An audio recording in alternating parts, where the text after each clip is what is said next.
What is up, everybody? It is Thursday. Y'all already know that, and you already know what that means. It is another episode of InfoSec Unplugged, but this week is a special episode because I'm not even really going to talk this week. I'm just going to let my guests rock it and, share these gems with you. So thank you all for joining. I know you could be anywhere in the world, but you're here. You're not here for me. You're here for these amazing people I got here. So with that being said, I'm just going to shut the hell up now. And I'm going to go ahead and introduce a guest. So my panel here, I'm just going to introduce them as they are coming in. Before I do that, let me just get rid of this over here because y'all know what we're doing here. And we're going to go ahead and do this. So we're going to welcome y'all to the show. And again, if you don't know by now, we're doing the month of action, where we're trying to hold each other accountable and come up with different tips that we can use to help each other, elevate each other, and just build each other up. And this was a perfect topic because this is something that we've talked about all the time. Has been I guess people have asked for it, and it's also been very controversial. So we're just going to go ahead and jump right into it. So my first guest I am going to welcome is McKenna Yeakey. You've seen her here before, so let's welcome her back. Welcome back, McKenna. How you doing? We're gonna give you a Hi. So thank you for joining. Thank you for being here. And Dante said we here for you, D-Jax. We here for you too. Now I appreciate that. Appreciate the love. But McKenna, go ahead and give a brief introduction as to who you are, and then we'll bring in the next guest. Yeah, so just real quickly, name's McKenna Yeakey. I'm a security engineer in the fintech industry. I'm also the webinar leader over at Women's Society of Cyber Jitsu. I used to be the membership and volunteer lead over the Dallas chapter, which was really great. Built that up during the start of the pandemic. And now as a webinar lead, I'm helping to find others in the industry that can come and kind of talk about what it's like being in their different positions. So we talk a lot about like career conversations, and we do a lot of workshops. So if you're ever interested, stop by, come check out some of the webinars that we host. We have a lot of great content and more great content to come about me. All right. Well, thank you for joining. Next, we have my brother from another, Mr. John Breth, aka J Bizzle. JB, there you go. We're going to give you a round of applause. Thank you. Appreciate you for having me here. Got an awesome panel of folks, so really looking forward to this chat. So as Davin said, my name's John Breth. I go by JB. Originally started in tech maybe almost 20 years ago. I think I've been in for like 19 years. Started off in the Air Force, was an ops tech there doing long-haul telecommunication. Bounced out of that after 4 years, started working as a network engineer, cybersecurity engineer, and then eventually transitioned into being a network and cybersecurity architect. So at the moment, I own my own consulting company.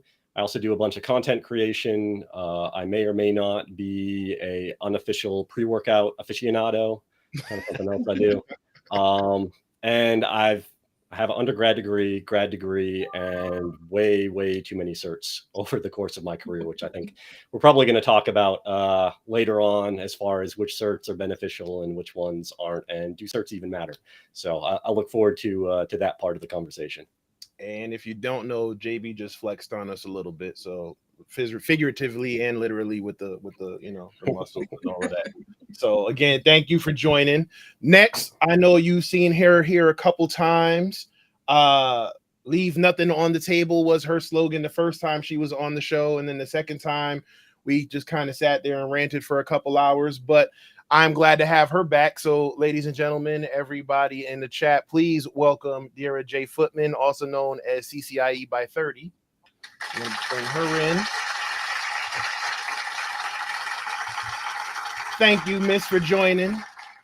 I know you're having me. I will say I know you're busy, so I appreciate you joining. So go ahead and give your introduction.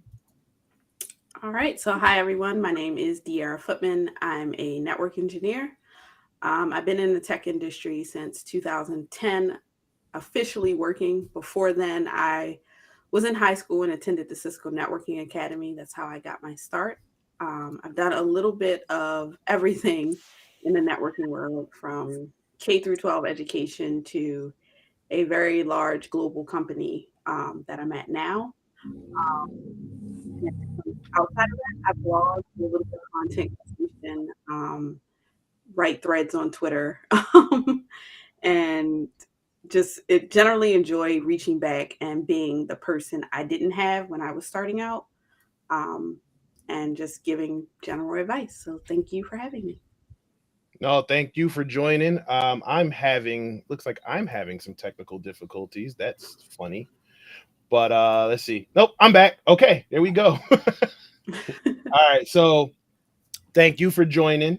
My next guest, I'm sure you have seen them all over the place. If you haven't, she is the author of The Financial Starter Kit. She is also someone who I secretly admire and hate at the same time because she is officially retired. So I had to get her on here, and I got my notebook ready. So again, I tell y'all, sometimes I do the show for my own selfish reasons. But ladies and gentlemen, everybody in the chat, please welcome Symone B, also known as Beez. We're going to give her the round of applause, and we're going to bring her in. Hey, what's up? What's up? Thanks for inviting me out. No, thank you for joining. I know you're another busy one, with the retired life. And but I've been following you, I think what was it, JB, like 2019, 2020, when it was just basically like there was all of y'all were on Twitter at one time, you, Ari, everybody. So thank you for joining. And you are definitely an inspiration and someone who I definitely had to have on this talk to join this panel. So go ahead and give a brief introduction as to who you are. Thank you. So I went to school at VCU. I got my bachelor's in computer science.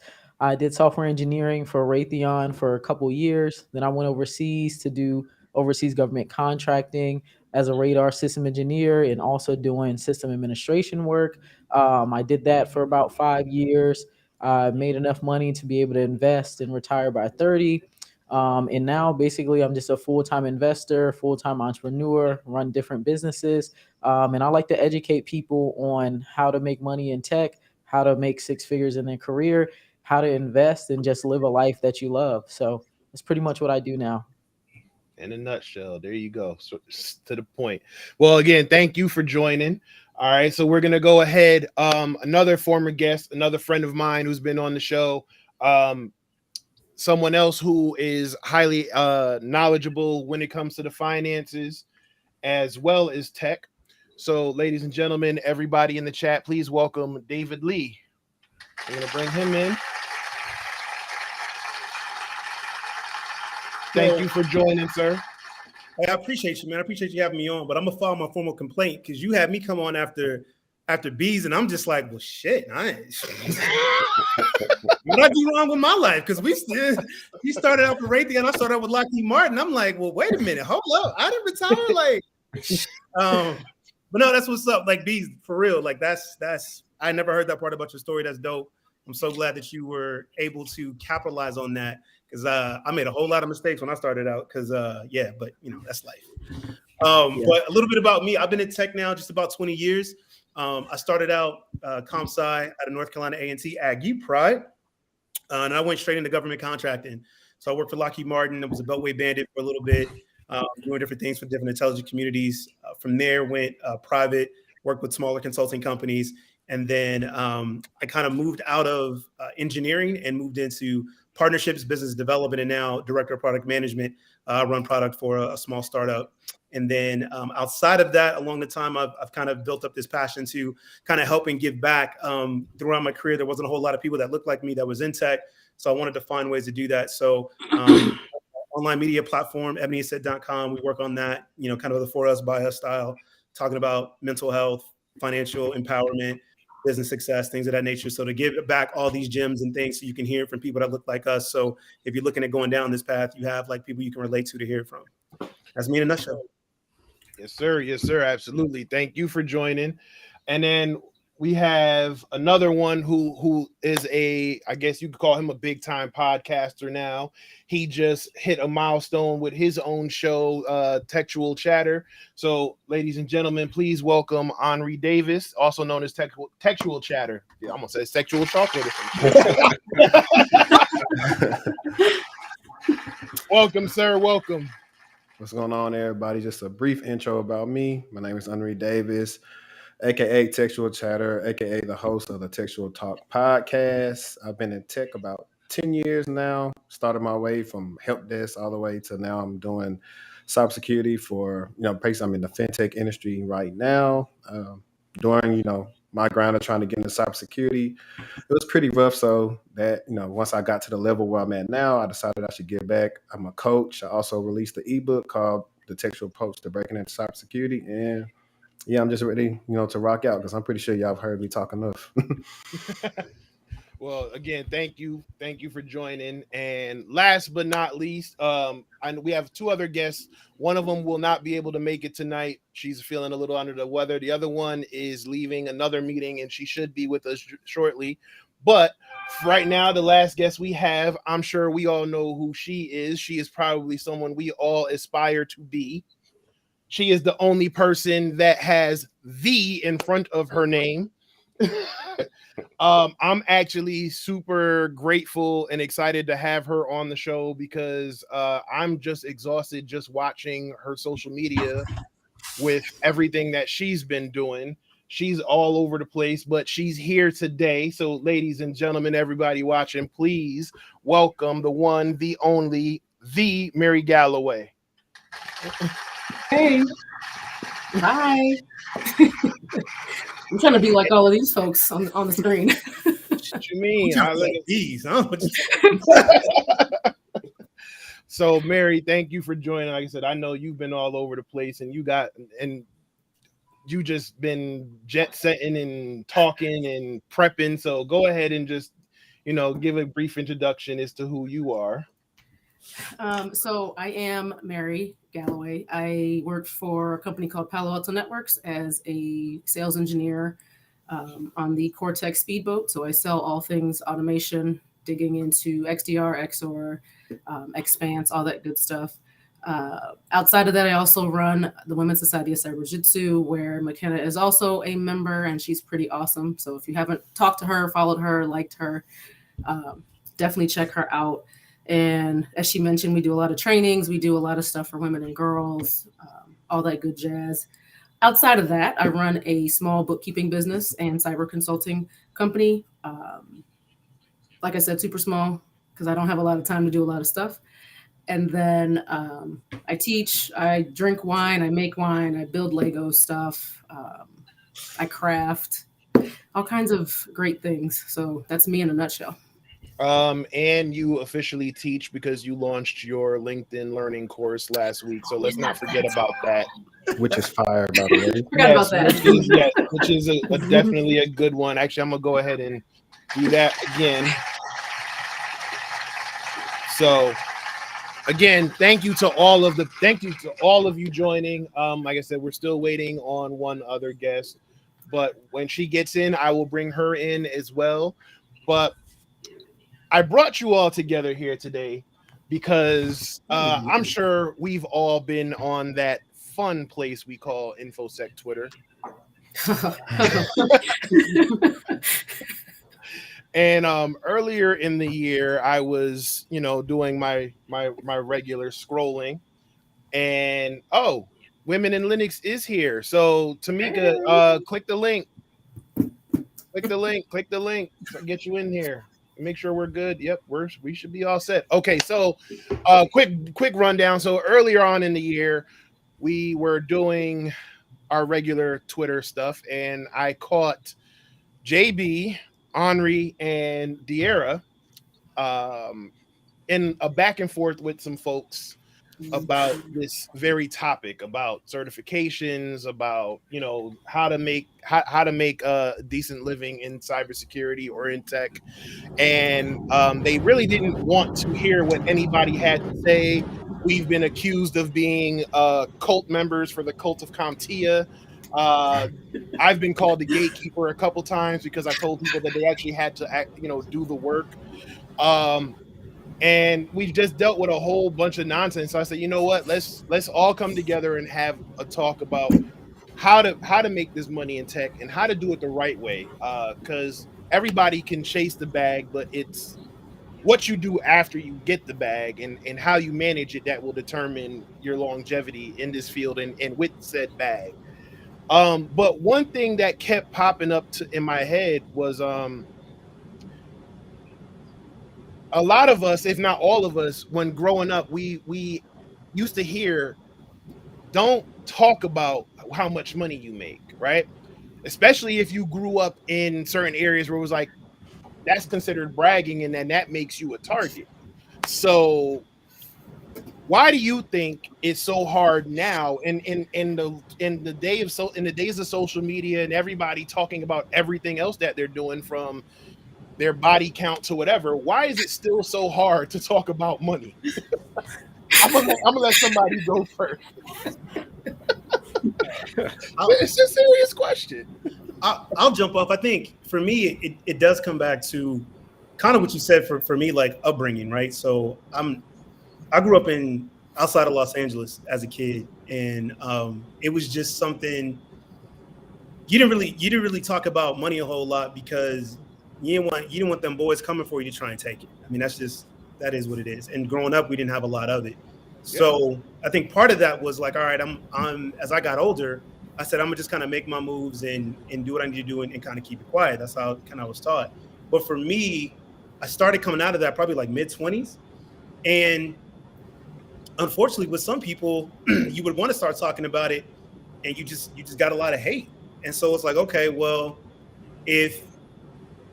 for me, like if I grow up and I talk about it and I'm afraid somebody's gonna come take it for me, I get past that, and now it's like, all right, I do want to talk about it and talk about the numbers and help other people get it, and then you get a lot of hate for it. So then it's like, well, shit, I'm gonna just do me, right? I'm gonna just stay in my lane and do me and not talk about it. So I think there's a lot of that kind of still left over.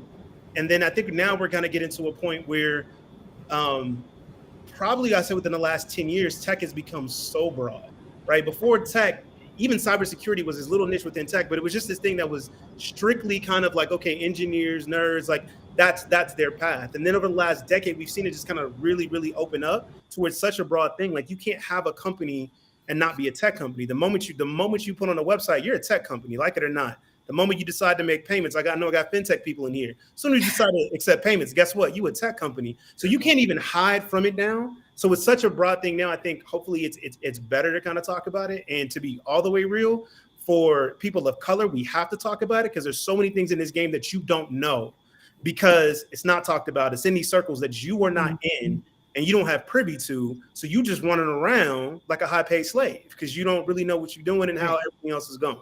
Sorry, I've been drinking, y'all, so I probably Hey, no, that's fine. That's fine. And for those who just noticed, we have our final guest of the show, of this panel. You may know her from Women in Linux. You may know her from a lot of the talks that she gives, as well as the financial advice that she gives us. And she is also someone who I said I had to have on the show. Tameika Reed, ladies and gentlemen, let me get the round of applause for you. Appreciate you. So Tameika, what we're going to do is you can go ahead and give a quick rundown of who you are, and then you can also get into the conversation of why you think it is so difficult or controversial to talk about money. Okay. I'm Tameika Reed, founder of Women in Linux. I've been in the industry, I guess you can say in the industry in Linux and DevSecOps, cloud security, is that me? Data center, so forth, for 22 years, 21, 22 years, however you want to look at that.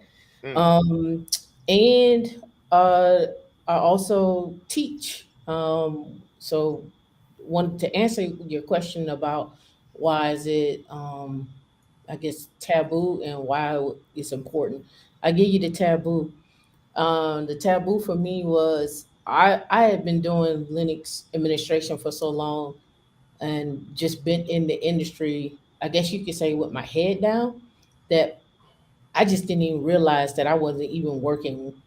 I say when I moved to DC back in 2008 was probably the first time that I had actually met Black people who were actually in tech And then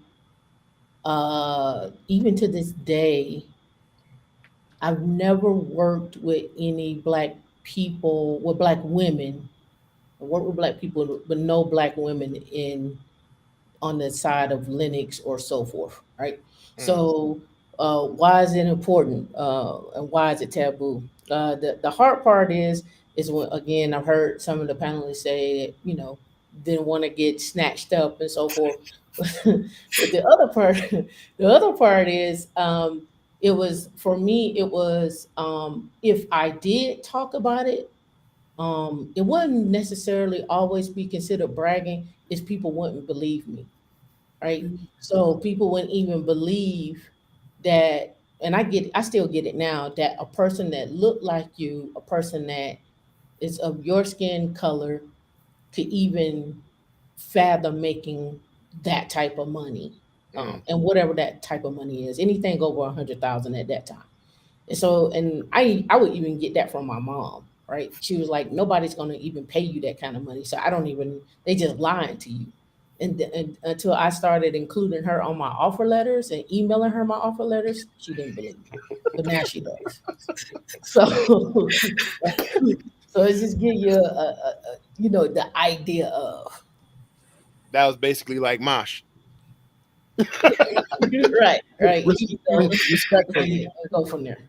But no, I agree with both you and David's points. Like, growing up, yeah, you don't talk about what you got. I mean, I saw people get robbed for their sneakers. So, so just thinking about how much, talking about, oh, I made this kind of money, and six figures was a pipe dream. I never believed that you could make six figures unless you were like a doctor or a lawyer. And when I moved into cybersecurity was when I started to like literally tiptoe, like my first cybersecurity job. But at that point, I think I was like 8 to 10 years in tech already. But when my first cybersecurity job, it was like I was like right at the edge, and I'm like, okay, I gotta step in a little bit further. But to your point, people didn't believe you. People thought that it was a front. Like, I've literally been told that I don't make money in tech. I'm secretly Ghost from Power. And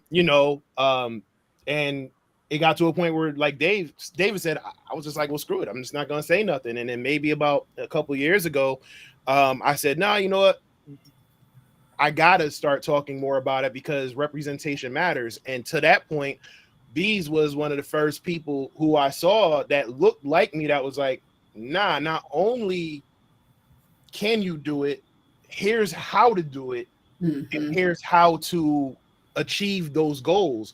Right. And to me, that was big, because that was something that it was a mindset thing that I saw on social media. So again, you're scrolling nonsense, fuckery, foolishness, whatever, and then you have someone like, wait, hold up. Oh, she's talking about enhancing, and Ari's then Ari's jumping on and like, yeah, and then you can do this and funnel this and create. And I'm like, what?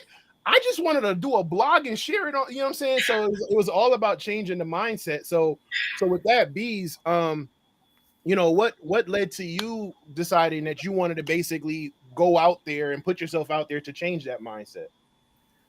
I mean, for me, it was like growing up, it was never a taboo because I was always around people who wanted to get money, right? Like I'm from Arlington, Virginia, the DMV, right? So everybody's black, and the people who I saw, who I grew up around, they were all making good money because they were either federal government employees, government contractors, or they were overseas government contractors who just came back. So for me, it was like, it was never a taboo. It was just something that I felt like nobody was talking about.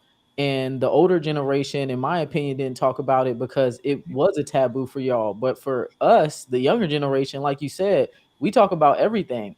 So to me, if you wanted to make money, you wanted to increase your income, like you need to be talking about it with other people because there's so many ways to make money. So I think in the black community, especially, is just like we just don't talk about sharing information enough to where we know all these different options to where we can make money, right? A lot of people never heard of overseas government contract until they saw me tweeting about it on Twitter. They never heard of it, but I knew about it because of where I'm from, right? So for me, that was the whole thing. My mindset was always to make a lot of money, right? So I've told this story plenty of times.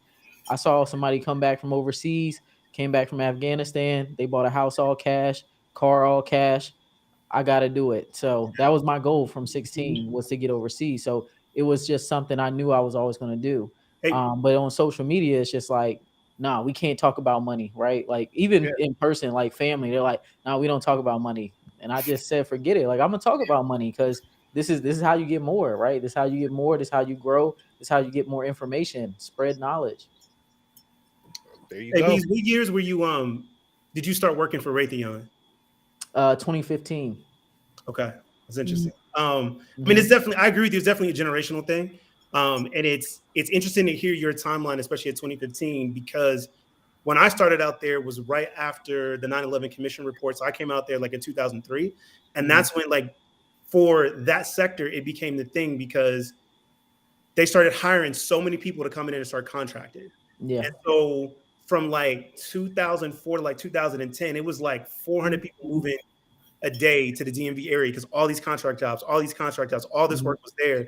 And so it's interesting to hear your story because to then look about 2015 when you started. But to your point, you grew up, you had all these people that were like, this is what they did. Yeah, right? that's what we did. Yeah. Right. So that's, I mean, that number one, that's dope. And I'm glad that you had that. I remember having opportunities to go overseas and I was like, nah, I'm good. I should have went. But the same thing, people were going overseas. But at the time that they were going overseas, we were at war. It was combat areas. I was like, yeah, I just want to hack into this thing. I'm afraid of bullets, so I'm not trying.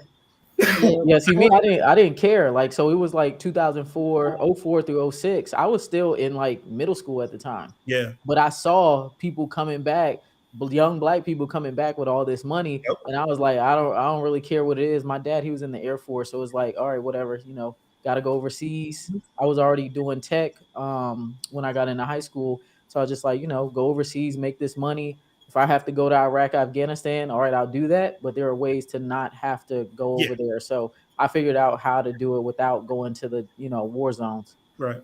And see, that was my thing for me. Like my first offer to go overseas was a war zone. And at that time, I'm married with kids, so I'm like, yeah, nah, I'm not playing that game of double dutch there. I ain't coming back from that. So real quick, so what we're gonna do is I'm gonna jump back and forth with the chat, but so how we're gonna break down this talk is I got it in 3 parts. So part 1, we're gonna talk about getting the initial bag. So this is where we're gonna talk about certain things you can do, skills you can develop, talking about certs and degrees and all of that, even the stuff that y'all don't necessarily want to hear. We're going to talk about that. And then part 2, we're going to talk about what you can do to use one source to generate other sources. And then we'll talk about investing, crypto, even though we don't really want to talk about crypto right now. It's a little bloodbath going on. Real estate. I know Tameika has a couple things that she wants to talk about. And then part 3, which, probably should have put somewhere in the middle, but I really wanted to put it there because I want people to leave this with that part of information. Certain things you can do to build your own, but also to spread your wealth and stay disciplined. So, Mary, I know Mary has the bookkeeping thing where she's doing. I know David got his stuff going on. So I specifically picked this panel for those reasons because I've seen all of you at one point or another talk about every single topic that we're going to talk about. So with that, again, thank you to the chat. Let me just make sure that there aren't anything in here that we're missing. So IPR says we don't talk about money in black families because people feel entitled to it and they also pocket watch. That is true. That very true. The black tax. You got they it. call it. Right. What you say, JB? You got it. What up? Yeah. What up, cousin? Wait, who? That money. Talking about money is only frowned upon in the black community. But I think it goes back to that first point where, you don't want to talk about it because now all of a sudden it's like, oh, you got it, and whether it's overtly or covertly, where it's not kind of you realize I'm paying for a lot of things lately, and no one's really reaching for their wallet when we go out anymore. what's going on, or you loan money to people, and then it takes a lot longer for them to get it back because like, oh, you ain't gonna be worried about it. So yeah, you definitely That's when you gotta be your own bank right there. That's when you gotta hit them with the 5%. 5%, no, 8%. So Majestic Logic's employees talking about wages and salary hurts the corporate games they play. Yeah, they and I know I'm probably gonna piss off some. We're gonna piss off some people because they don't want us having these conversations. They try to tell you that, don't disclose your salary to other people. Nah, we need to talk about it because you have people who literally work the same job but realize, man, I have more experience than you, but you're getting paid like 20-30K more than me, and you're trying to figure out why that is. Travell says people are more likely to talk about what they have and what they can buy rather than the actual experiences they're having with money. Again, these are the different conversations that you have to have about the mindset. So with that, you guys and girls and everybody know the rules by now. You can ask anything, just keep it clean and keep it respectful. I mean, I don't think you want to smoke with anybody on this panel right now, so I don't even need to give you the disclosure. So with that, we're going to go into part one, getting the initial bag. So a lot of times people come and they say, oh man, I want to jump into tech and make 6 figures, and it's like, listen, I'm not going to say it's unrealistic because I've seen people do it. I've seen people get lucky, and I've seen people cheat their way to it and try to make 6 figures in 6 months, and then they try to turn around and act like they're the gurus. But like I said before, get laid off in 6 months and then get blackballed because now everybody knows that you lied on your resume. But the one thing I try to tell the people I talk to, which again is the cause for controversy that so many of us have had, is that we're like, you got to actually buckle down and learn these skills, and not only learn the skills, get the hands-on experience. So with that being said, we're going to start with Deirra, and then we're going to go to McKenna because we haven't heard much from her yet. What are some skills that you can get to get started in tech? I think the first thing you really need to focus on, once you kind of figure out what you want to do, whether that be cyber or cloud or networking, you really need to understand the fundamentals of what your job is, because all of the new technologies just build upon the fundamentals that the technologies were built on back in the 80s and 90s. And I find a lot of people, when they haven't solidified their knowledge in that, when they just kind of study to pass the cert versus studying to actually understand what they're trying to do, they end up getting left behind. So yeah, you might pass the CCNA, but when you get your first job, you're forgetting certain concepts because you weren't trying to actually learn the material. You were just trying to pass the test. Talk about it. And I tweeted about that, and a lot of people called me gatekeeping, but like, I just don't understand how you're going to call yourself, how are you going to be a cloud engineer and you don't understand networking or Linux or any of those fundamental concepts that the cloud is built upon.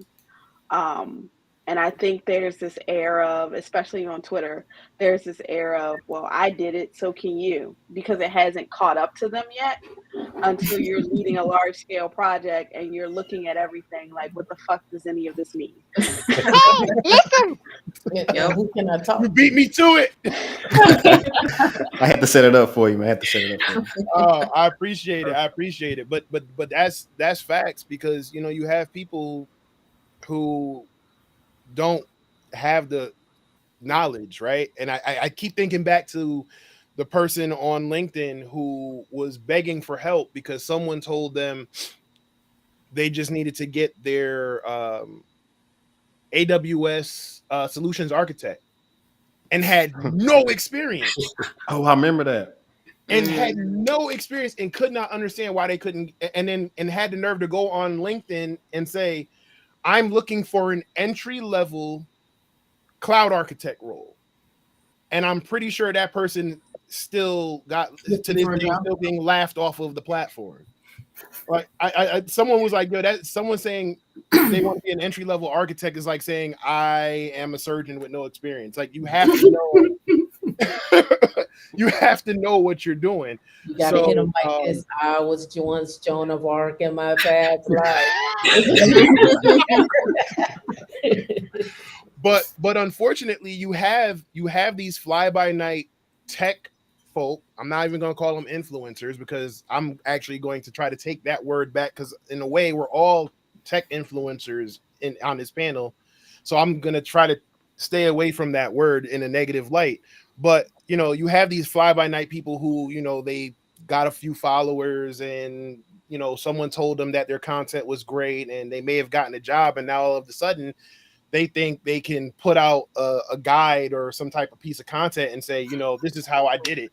So, but then when you put them in front of a keyboard, another guest who couldn't be here tonight, Tyrone Wilson, I keep coining his phrase, the keyboard don't lie, right? You can talk about everything that you have or everything that you think you know, but if they put you in front of that keyboard and say, hey, spin up this VPC for me or get root on this machine for me, all of a sudden you're and then all of a sudden now you're called the gatekeeper because you're challenging them. So McKenna, seeing that I guess you could say you're fairly new to the field, you know, what did you do, or what did you run into, and did you run into some of those times where I guess the temptation of, man, maybe I could go this route because this is what this person was saying, you know, how was your experience in getting into the field?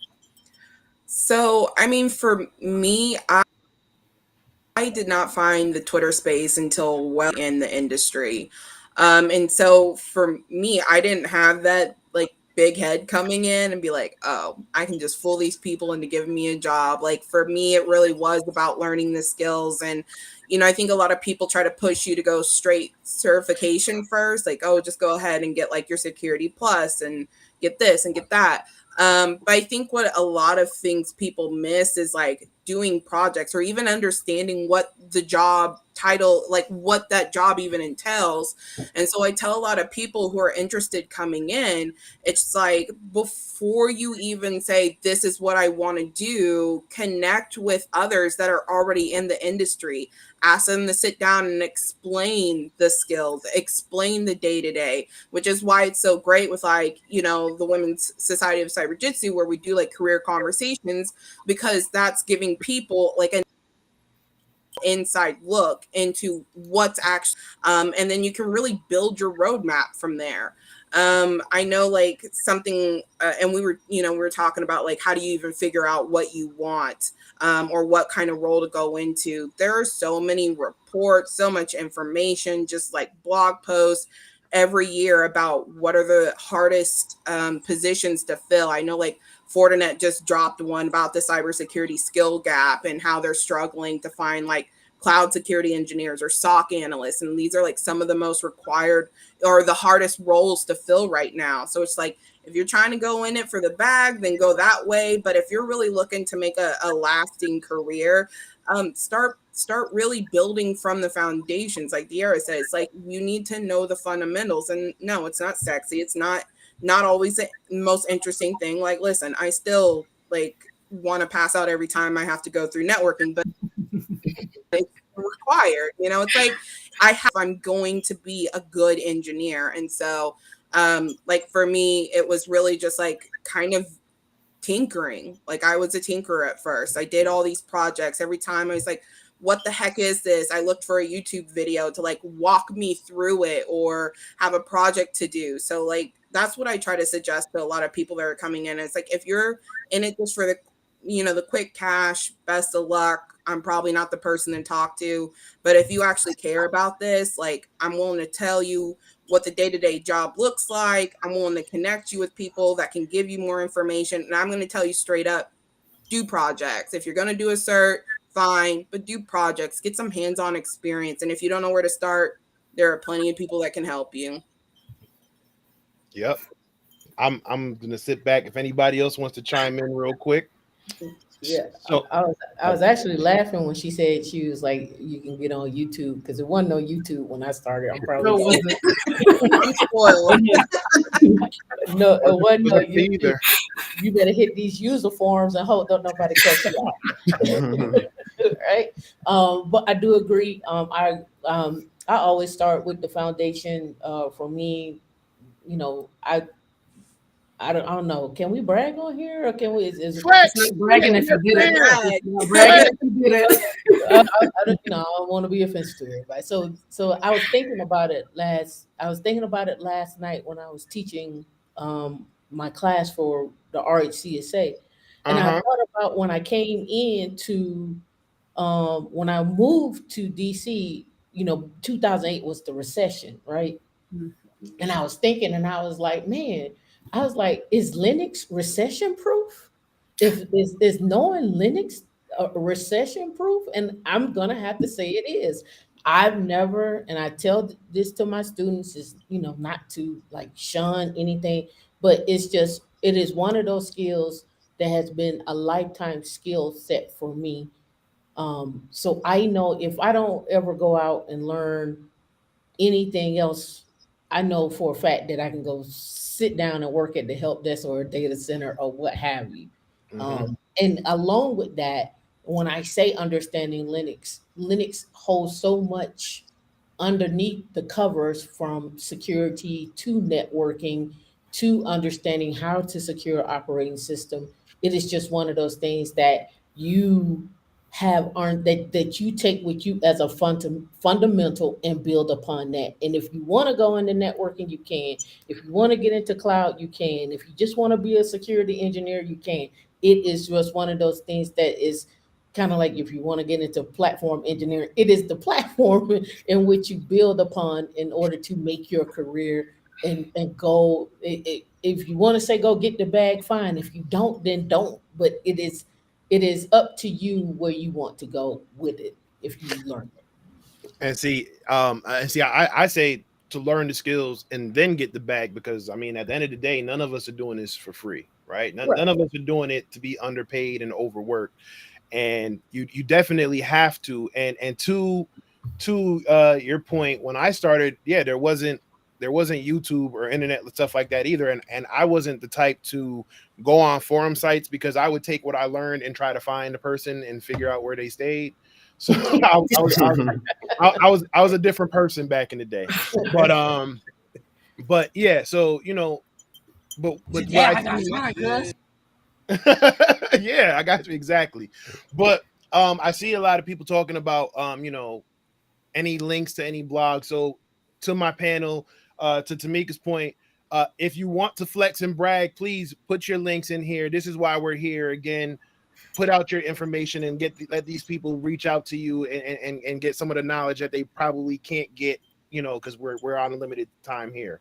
But to the point of blogging and creating content, I think in today's day and age, especially in the tech field, I think that bragging to a sense is actually very helpful.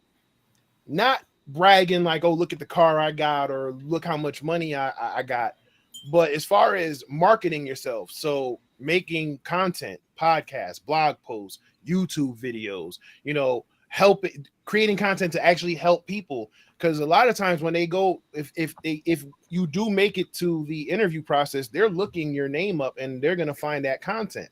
So with that, I'm going to go to JB, Henri, and then Beez about the content creation part of things and how that can be helpful. So JB, I'm gonna start with you, because you can also talk about certifications as well, since you've definitely been like gathering all the certifications like you're some type of freaking Infinity Stone. Sure. Yeah. So I do want to hop back to that real quick, as far as like getting the bag initially and stuff like that. And one thing that you kind of have to realize is like, why is a company going to pay that amount of money for you, right? So if you don't have that understanding, you just think you're just going to get that dollar value without actually having some type of value that you're providing back for the company. It's hard enough at 100,000. Then when you're looking at salaries of 200,000 or 300,000 or 400,000, the amount of value that you have to provide at that point is quite a bit. So keeping that in perspective, along with the skill sets that you're building as your career evolves, kind of probably will keep you grounded and more realistic instead of just expecting, hey, I got this one cert, I have no experience, and somebody should pay me, $120,000.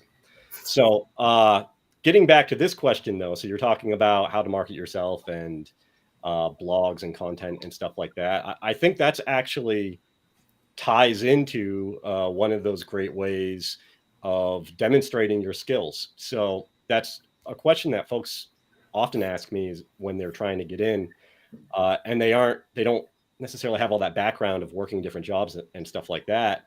Content creation, demonstrating the things that you're doing, whether that's blog posts, GitHub repos, YouTube videos, graphics, anything that you can do to put together that is reinforcing the things that you've learned. And then I think doubly, it's actually helping other people within the community, because you might be seeing things from perspective that maybe they haven't. Maybe they're struggling with certain aspects of different types of technology, and the way that you explain it or the way that you built something out might make something kind of click for them, and then that will help them along their journey as well. I think those are all, really important things. And then as you kind of continue into your career, gain more and more experience, then you're able to, expand that out. Of course, that ends up becoming kind of a difficult balance once you end up getting a whole lot more responsibilities with your job and trying to keep up with content creation. And I think, I know that Davin, you've run into this, and I know that some other folks have as well, as far as trying to find that right balance between the work that you have to do, taking care of your family, other responsibilities, and then the internal responsibilities that you feel towards your community and providing useful knowledge to them, and weighing that against, how much room do you really have left in your cup at the end of the day after you've done all these other things. And everybody has a different answer for that. And I think in order to be like the most impactful with that, you have to do a lot of soul searching to kind of figure out where that balance is, what's realistic. And then just try to continually do checkups with yourself to be like, okay, emotionally, mentally, physically at this point, can I still continue to put out content in the amount that I was before? But I think, most people, even though Twitter's a shit show for the most part, there's a lot of people out there that really care about the information that you put out. I mean, obviously with the amount of people here that are watching the stream and that, ingest a lot of the different content that a lot of us make. Those people who are kind and graceful people will be completely understanding of that moment when you're like, hey, I got some stuff going on. I need to step back. I appreciate that you like my content. Hopefully, once I recharge a little bit, I'll be able to put stuff back out. But if not, then, we're still all part of the same community and we're still working towards the same goals. See, yeah. I'm going to go on a rant in a second, but I'm not going to do it just yet. But you're absolutely right. And I'm going to be honest with you. Sometimes it does play a role in whether or not, for me personally, do I feel like creating content? Do I feel like actually going out? Because you already have to deal. A lot of us go through this. You already have to deal with some of the, I guess you call them the natural trolls, right? The people who are out there, the tech bros who are out there who feel like you need to justify your existence to be commenting or posting on something, right? So you're already mentally prepared to deal with that nonsense. But then to have to hear all the naysayers or the people who, because they don't agree, because you're telling them, wait, I actually have to study. I actually have to know shit. And then, and the fight with all of that is exhausting. Right. And I mean, even in Twitter spaces, like I haven't been on a real Twitter space in a while, because it's just, you just go on there and it's just like, I'm going to say something that's going to get me canceled. So let me just hurry and log the hell off before I get in trouble. And like, even my wife sometimes is like, well, why do you even put up with it? I'm like, because there's some people there who I can help. But to your point, JB, sometimes it's like, do I even have it in me to do that? So with that, so Henri, you've gotten in a few Twitter tiffs for a long time. So how do you stay motivated to market yourself and to help people?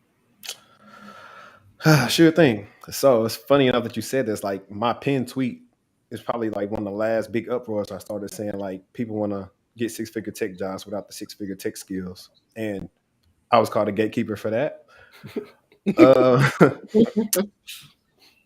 Honestly, I think at the beginning of the year, I said I was going to kind of peel back from Twitter, and I mostly use Buffer or whatever other sites I use to kind of use third-party tools to like tweet on there to where like I'm not on there a lot, because you'll find yourself getting pulled into a lot of BS, a lot of people not on nothing. And so I decided, I'm going to focus my time on like getting better at helping my clients, really getting better at content creation. That goes down from like some of the stuff I got back here in like the studio office setting, camera presence, better equipment to record my podcast. So I've kind of channeled that energy there.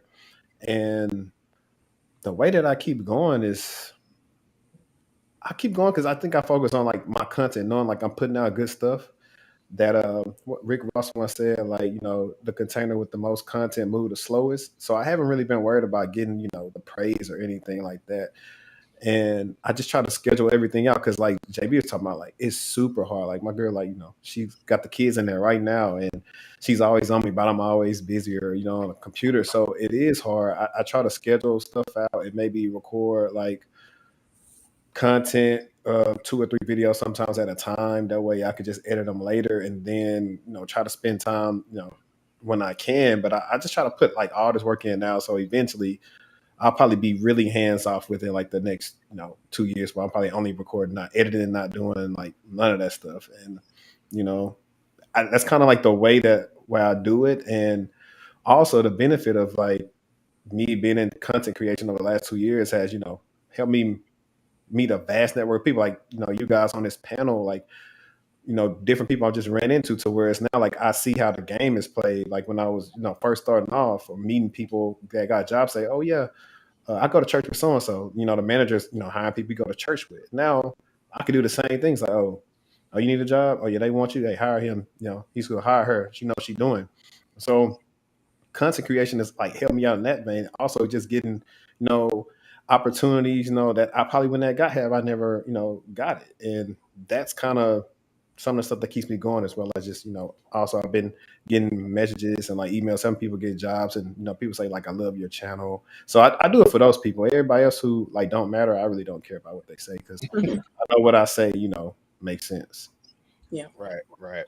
So, Mary, Tameika, Beez, and Mary, you don't do so much with the content. I mean, you create live content, like you do your talks and stuff like that, and you do some content. But have you all also dealt with, some of the bullshit? I know there's a lot of stuff that y'all have to deal with just being women and then being Black women in the space. But how do you navigate through all of that when you're trying to market yourself and put yourself out there to whether either you're getting these jobs or to help people get these jobs? So any of you ladies can go first. Yeah, I'll go with this. They say numbers don't lie, skills don't lie, right? So when it comes down to dealing with BS at work or whatnot, the way I look at it is same way I got this one, the same way I get another one. That's just my philosophy. I just don't deal with a lot of unnecessary stuff. You have to have thick skin, sure. But they gotta have thick skin too, because the bullets you shoot at me, I'm shooting them right back at you. They're gonna bounce off of me. It hurt you more than me, right? So when it comes down to any obstacles and stuff like that, that's why I always preach, like, make sure you get your skills up, right? So you can have the ability to move how you want to move. Are you going to run into people that are gatekeepers? Are you going to run into people that don't like you? Hell, people don't even like you in your own damn family. So you know what I'm saying? Like what you gonna do? Either you gonna sink or swim. I prefer to thrive. So I don't know about anybody else, right? So you see all the numbers out there. You see the checks that are being cut. I just showed on my channel the other day jobs that are paying from 250 to 600,000. A job paying $1 million. I don't have time to worry about somebody that don't like me because I didn't like the Python script right. Whatever. Right? Right? We're just not at that point, right? We're at like, and forgive me for my mad rant, we're at the point now as Black people where we don't have time to worry about what somebody thinks that we're making or the amount of money that we're making if our wealth is supposed to be zero in 2053. We just don't have that kind of time. So what you mad at somebody because they make 125 and the other one make 160? Okay, well, how can you make 160? How can you make 180? How can you make 280? What's going to be your next step? What are you going to leave behind for your family? What about your wealth? What about your estate planning? What you going to do with that? Like, it's so many things I could go on about to be worried about if the person didn't like me because I picked out a L at the bar. I ain't got time for that. What she said. What she said. Yeah, I don't create content, but I'd like to. I just don't have time, right? But early in my career, I was always concerned about what other folks think. I think now at this point, I'm just like, I'm getting older. I'm 25 in air quotes. But I'm getting older, and it's just like, I don't have time to deal with that stuff. And I've grown thick skin over the years. Most folks don't mess with me. I don't know why, but most folks don't really mess with me. That's because you got a whole legion that would. That's probably true, but I didn't have this legion 10 years ago, right? Okay. So I've been in the industry for a long time, but I didn't have this group back then. I have it now, but even still, folks don't. I'm the kind of person that keeps my head down, stays in the background, does whatever I need to do, and then keep it moving. Because at the end of the day, I'm trying to be like Beez here and retire in the next 5 years. So I got time to worry about the stuff back here, the noise. And Beez, I know with the stuff that you got, I mean, you market yourself on social media, so I know it got to come with its fair share of nonsense. Oh yeah, all the time. But on Twitter, I mean, I can't see anything from people who don't follow me, basically.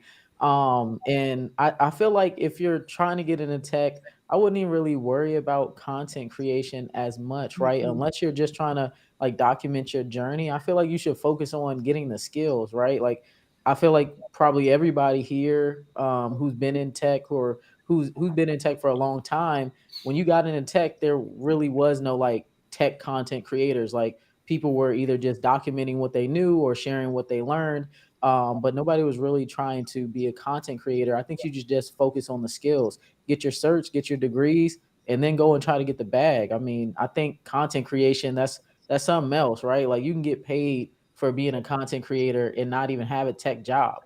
So I don't see why anybody who's trying to get into tech would focus on content creation first.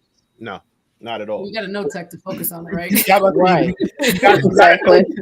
I tell folk, you got to know it to talk about it, or you got to know it enough to talk about your journey, right? You can't. No one's going to believe you if you're like, yeah, I know about, I don't know, I know about TCP IP, but you can't speak to subnetting or the ports or whatever, so you got to know there's definitely some knowledge you have to go with before you really start creating the content. And I think can I do my little finger thing? Go ahead. So everybody has said, like, you gotta know the skills, right? And that's absolutely 1,000% true. And I want to break down a little bit why. So my background, I got a comp sci degree. And I'm not saying you have to have a comp sci degree to get into tech. You don't. Some of the baddest programmers that I know and security architects I know have philosophy degrees. But here's what you need to understand and why it's so important to know the skills and the principles.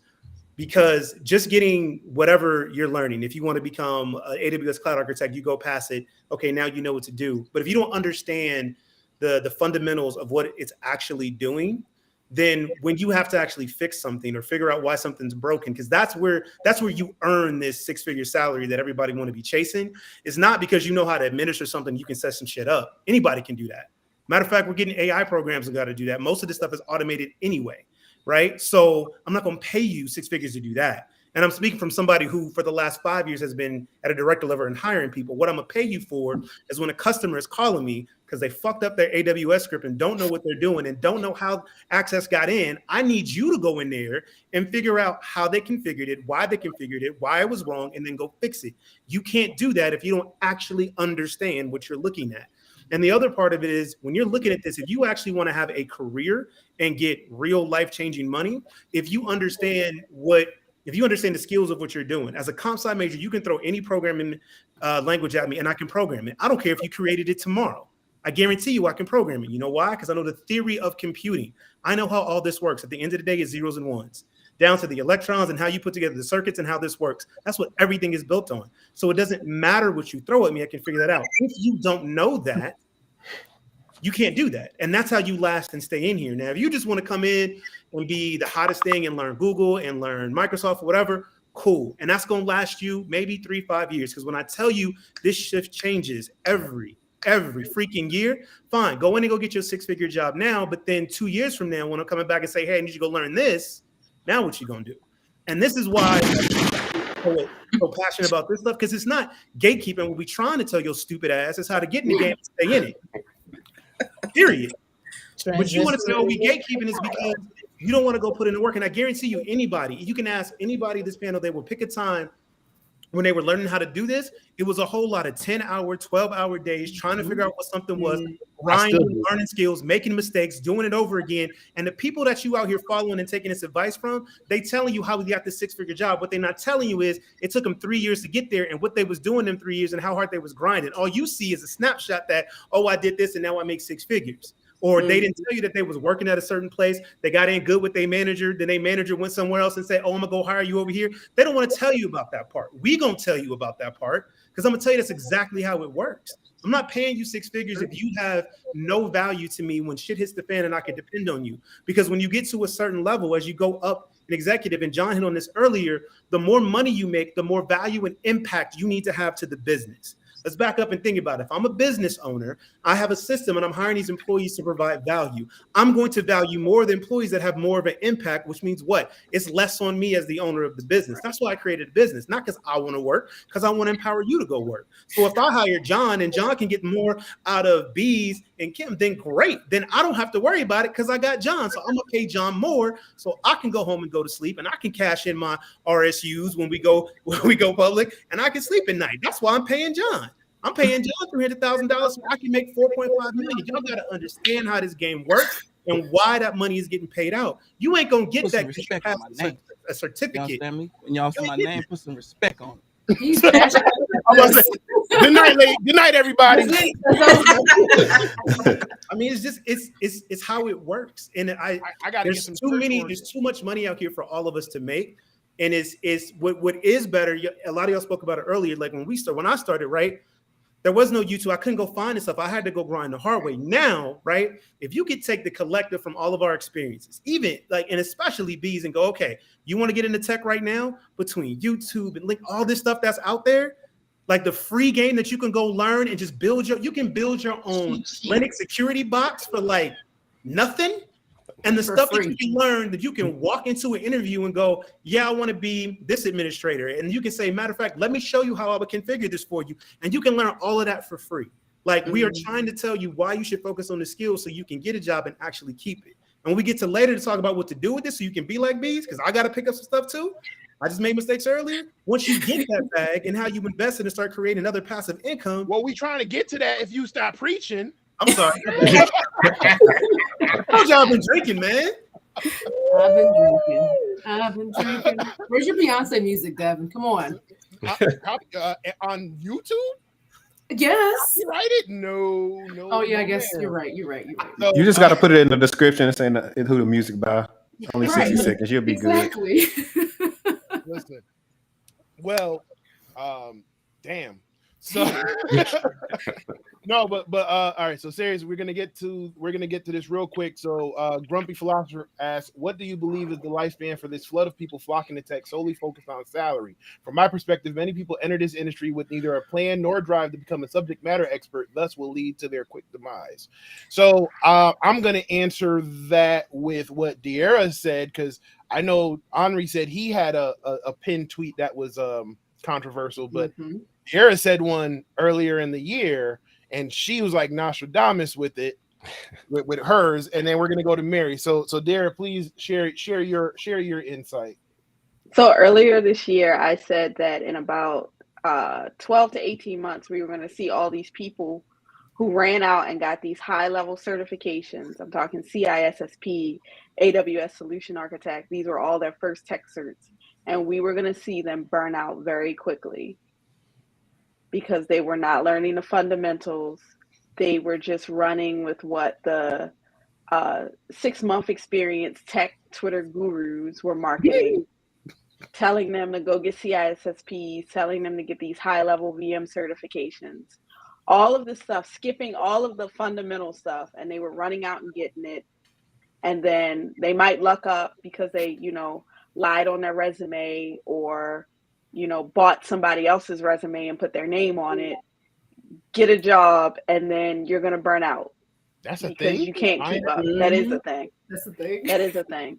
That's a You forgot about people interviewing for other people too. That I'm selling my resume for anyone who wants. It's $1,200. Hey, he beat me too. And I'm like, y'all selling resumes out here? I got you. What else y'all want? Like, shoot.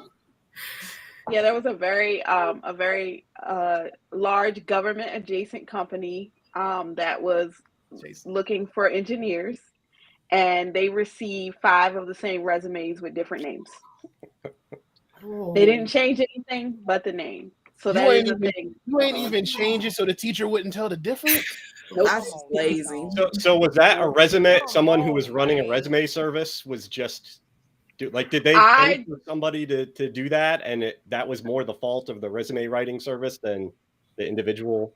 No, because they were able to pretty much find the person on LinkedIn whose information they copied, and it was a group of people. So what they think is going on is somebody's downloading people's information, slapping, they take John's resume, slap Davin's name on it, Davin goes, and if the person who's interviewing isn't super technical and they can, throw out a few buzzwords, they get the job. And then by 30 days in, they're struggling because they don't know what they're doing. Yeah, you see them all the time in the Slack groups. Like, how do I do this? I need this for my job. I saw somebody in the chat. I saw somebody in the chat earlier ask kind of like what's going to be the impact of all these people who are jumping into tech just for the salary and not to actually know the skills and how to do the job. And I think we'll see a lot more of that, right? People just buying resumes, lying on their resumes, just trying to get the job and last there as long as possible. So, I mean, it's not sustainable long term, right? You're not going to last. Which is also going to exacerbate the problem that there is right now, which is why there is some issues on the hiring. So when that happens, then what that's going to force the project managers and the owners to do is say, I need more experience, I need this, I need that, which is going to force the recruiters and then go, I need an entry-level job with 10 years experience. And so you get these stuff, and then people are going to be complaining, I can't get in. And it's going to keep rotating around itself. Like, this is why this is happening. There's a skills gap because we need the people, but it's like, because these people get in and they don't know how to do the job, then understand this. The reason why there is a skills gap is because you've got project managers out there who need resources. Security for the longest time has never got the funding it needed. Now, all of a sudden, it gets the funding it needed. Still does it. Fighting for it. And so it's like, I got to do the job of 5 people with 3. So I'm willing to pay for it because I need you to produce right now. And then when you don't produce what it costs me to go and get somebody else, it's costly. So that's where the gap is. And so that's why these managers are asking, it's like, I don't have time. I would love to take an entry level person, but I ain't got time to hold your hand and teach you. I need you to hit the ground and be running because we're already behind. Right. And then again, this is stuff that people don't understand why this is set up this way. Right. So you thinking, well, they should just pay me because it's an entry level because they need, we need the service, but we need you to know what you're freaking doing, because when you walk into a team of 3, like, you can't bring that team down. I can't put you on a team with 2 seniors and then that senior's going to burn the hell out and I'll lose them because you don't know what you're doing. And this is why. Also, go ahead. Oh, I was also going to say, there was a big debate on Twitter a while ago, like, does tech need to be your passion or can you just be in it for money? And I said, I don't care if you're here because you love networking security, you dream about it, or if you're just here because you need the money to fund another business that you're actually passionate about. I just need you to know what you're doing. because nothing is worse than you get somebody, they claim they're a subject matter expert in something. If you're not a subject matter expert, be honest. Say, you know, I only know this at a surface level, but I'm willing to learn more. But if you come in and you marketed yourself as an expert, you said you built all of these things, and we get on a project, and now I'm on a 16-hour troubleshooting call because you fucked something up, I have no support for you. And I'm going to be at management like, this person got to go. You're making more work for the rest of us. Yeah. So two things, and then we're gonna jump to the next question because I don't know if anybody has a hard stop at 7:30. But so Lunaire says, have any of you guys built up into tech from nothing, or did you guys just have every opportunity in life and education? I don't know if that's a serious question. Is that a troll? Yeah, I don't even know if I should even dignify that one with an answer, but real quick, no. No. As a matter of fact, I'm still playing catch up on the salary now because for years I felt like I had to take whatever was given to me. So no. So absolutely not. All right. And but now I think you should probably put this next question up there. Which one? The one Is that King 318? 318? Yeah, put that up there. So why do you guys give us the beliefs that we don't need degrees to get a job? Because you don't. But no one gave me belief either. That's the thing. You don't need a degree. You need don't, the skill. You don't need a degree, right? And here's where I respectfully disagree with Deirra to a certain extent. You don't necessarily need to have like a passion where I live for this shit. I eat, sleep, breathe cybersecurity or tech. But you definitely have to have passion or a strong enough interest to keep you going when things get difficult. Now, do you need a degree? I don't have a degree. Never. When I decided I was moving into tech, I actually made a decision to say I wasn't going into college because I didn't want the student loans, and I wanted to do something that could produce results a lot faster than a 4-year degree because I was a new father and I was trying to get my family out of the situation that we were in. So I started looking at ways I could get certifications. And then when I was getting the certifications, I had an instructor who was lucky enough to have an instructor to tell me that piece of paper don't mean shit without some hands-on. So then I started learning the hands-on stuff. So I'm working 2 jobs. I'm working at Circuit City at the fire dog bench, getting that hands-on experience. I'm taking jobs at call centers, at rehab centers, anywhere that will take me to learn this stuff to get this hands-on skills. You do not need a degree. Will a degree possibly help you or later on when you want to move into management?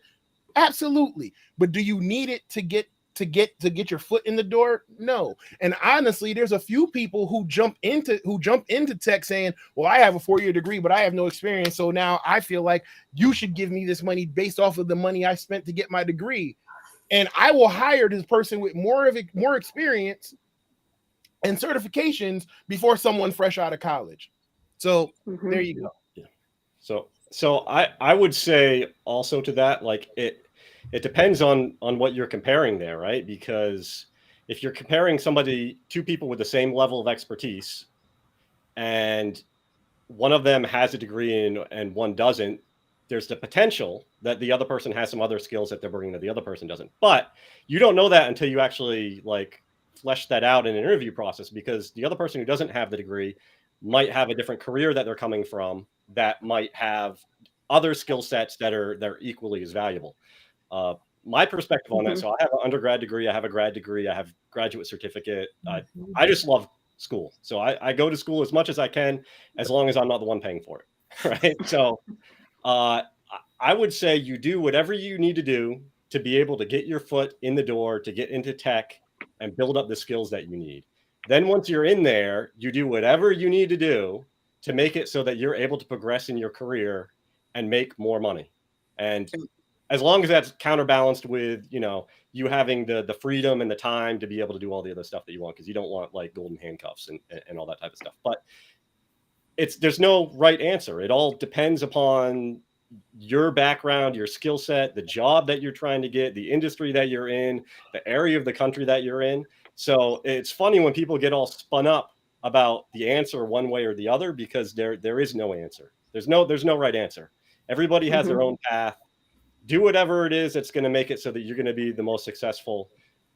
If you love learning, then find a path of learning that's going to make it so that your career is going to be the most beneficial. That could be self-study, that could be certs, that could be college, could be all of them. Do all of it and make the most amount of money that you possibly can. Real quick. So Rebecca says, how do you get experience? By labbing. Create your own lab at home. Projects. Lab every day. Volunteering. Volunteering. Yep. I talk about this in my LinkedIn learning course. People underestimate volunteers, but recruiters and hiring managers, 60% of the time look at if you're volunteering outside of work. And you can volunteer and do security and IT stuff. Right? You can volunteer at nonprofits that are geared towards cybersecurity. You're building what it does is it's building your brand. It's helping you network with folks. So even if you don't have the technical skills that can be taught, you've shown someone, you've taken the initiative to do something that's not paid to help build up other skills that are necessary for cybersecurity, like soft skills, core skills. Yeah. Nobody got that experience. I'll talk about that in my course too. Yeah. And I mean, Oh, sorry. I mean, for me, like going on Mary's point, I volunteered when I was trying to get into cybersecurity. Like that's how I found WSC was I was talking to a mentor. She was a pen tester and she was trying to help me learn, like kind of figure out where I wanted to go. And she said, you need to go find some organizations you can be a part of and talk to people and learn from them. And WSC was literally the first one that she suggested. And I joined them and I did workshops because like we have them all the time. I ate up all the questions. Like I asked everybody that I could, like whoever was in the industry, I was asking them questions. It's like, how do I do this? What can I, like what people are doing right now. But it's just like that volunteering experience. Mary was actually the one who posted about a small women-owned MSSP that was looking to give people an opportunity doing part-time security engineering work. And I applied for it and I told her the reason why. And I got that part-time position. And I worked that job while I was working my sysadmin job. So I was doing twos during the pandemic. And from there, that's how my current company found me. They saw the work I was doing with WSC. They saw the work that I was doing at the small MSSP. And they were just like, you look like a perfect candidate. So it's like, again, like what Mary said, like volunteer. And also, I mean, like, especially for me being, having helped with like membership and volunteering and WSC, people that I work with or end up mentoring, I am keeping them in my back pocket when I know that there are companies looking for people, and I am put of hiring managers and recruiters because I know the work that they're doing. I see the work, I see the projects that they're working on, I see the content that they're creating. Even if you're not doing content creation, you should at least just be documenting your experience because I think this is not talked about enough. Like, I didn't come from DC. I don't come from the Bay Area. I can't rub elbows with people. I came from Oklahoma. How am I supposed to get noticed? The only way for me to get noticed was to document my experience. And I think a lot of times we missed out on, like, we put so much emphasis on the technical skills, but we don't talk about enough about, do you even know how to communicate what the hell you know? It's like your technical skills may be way up here, but if you communicate down here, where am I going to think your technical skills are at? I'm going to think they're here. Okay. So you're probably barring yourself from getting higher up in your career ladder by not even being able to communicate. So document, show people what you're doing. Okay. Like that's just my 2 cents. That's like, no, it's good. It's good. Especially when people ask these questions too. And I think we miss out so much on those that don't come from the DC area or from Atlanta or from the Bay Area. Like just me being here for RSAC and being able to rub elbows with people this week has been phenomenal for me. And I got to meet a lot of people from different companies from all over, like with Fang. And, that's just an advantage I didn't have. I have it now because I'm in a company that allows me to do that, but I didn't have that then. And so to get noticed, I had to do what I had to do. And that was building stuff, doing volunteering, and like reaching out and trying to find mentors and, like putting in the work. I'm so tired of like people who are interested trying to get into tech not wanting to put the freaking work in. You may have to do help desk, okay? You may have to do the jobs that are not sexy, that are not interesting. Ooh, McKenna Do gonna get them in for a trouble. year. She Wait, can definitely I say gatekeeping. something? Maybe you about to McKenna Go about to ahead. 'Cause I had something to add, but you Can go I- ahead. Go ahead. Yeah, can I I say had- something about that? I think that's the main issue right now. Everybody wants to make six figures right off the bat. I know inflation is crazy. I know that. I know inflation is crazy. Nobody wants to work help desk. Nobody wants to start at the bottom and work their way up. But when it comes to a lot of these technical different careers that you get into, you have to start somewhere near the bottom, if not at the bottom, right? Like I started in help desk. I started being a material handler. That was my very first tech job. I made $10 an hour. Then I made $12 an hour as an IT help desk intern, right? Like you work your way up. Everybody wants to jump straight to six figures. Like I don't think anybody here started at six figures. I'd be surprised, you know? So I think that's the real issue here is that everybody sees the TikToks, the reels, the YouTube stories about how they got into tech and they made six figures, but it's not going to be everybody's reality. So Right. I want to add a couple of things too. Like, one thing is, yep, you can volunteer, but also don't sleep on apprenticeships.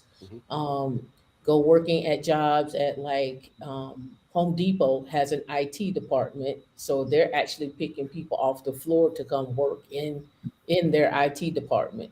The same way with Publix. Publix has an IT department. Dollar General And a has an cybersecurity IT department. right?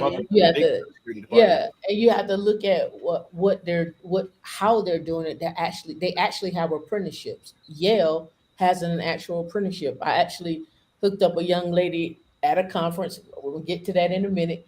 At a conference, I said, "Hey, you looking for work? Did you say you know this? Okay, boom, on the spot. 5 minutes. We walking over there. I introduced her to the guy.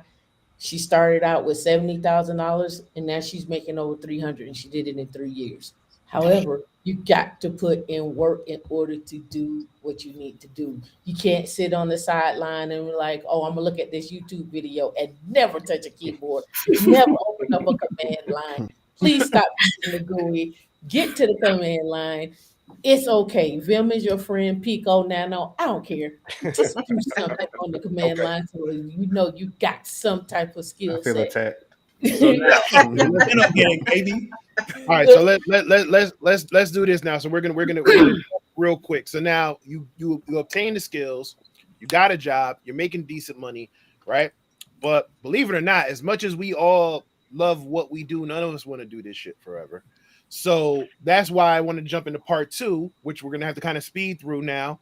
So part 2 is we're gonna talk about using one source to help generate others. And the first one that I'm gonna talk about is the importance of a 401k with a company match. I think that one gets slept on a lot. It's free money. It's money that you can set and forget. Like I tell people, if you set, and I was a victim of this in the beginning. I was like, I'll wait till I pay off these bills or pay off these debts first, and then I'll do a 401k. And then I'm 3-4 years in, and I'm like, shit, I'm behind the 8 ball. So now I'm throwing every little bit of money I can at a 401k. So now what I tell people coming in, I'm like, listen, if you set your 401k from day one or from whenever they tell you to do it, set it and forget it. And then budget around whatever you get from there. So anybody can go start there, but we make sure we don't get too much into the sermons, Pastor David. But yes, anybody tells anybody, what's your thoughts on 401ks? I would say you just make sure that whatever the match is that the company has, that you make sure that you're hitting that. Put in enough so that you do that. And then if you decide that you want to invest in other things, or you don't have a savings account built up, or you want to buy some property or whatever, then you can use some other money for that and do a trade-off with that versus maxing out the rest of the 401k. Or max out the rest of the 401k and then do your other investments after that. But the main thing is just make sure that whatever the max is that the company, or not the max, the match is that the company is going to be giving you, you need to be taking full benefit of that to make sure that you're getting all of that free money from the company. I'd also add, make sure you understand the vesting schedule.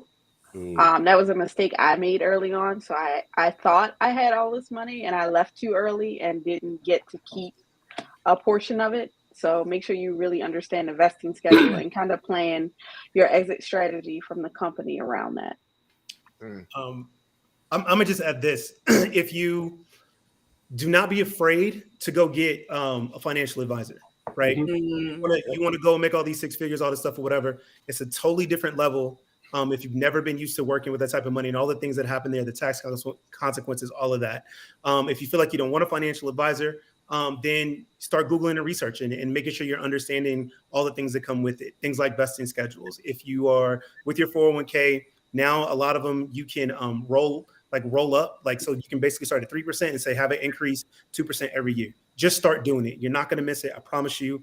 Like, you'll be okay. It's taken out before you even get there, but get to doing it now, especially if you're younger, because the 2 things that's going to work in your favor is time and dollar cost averaging.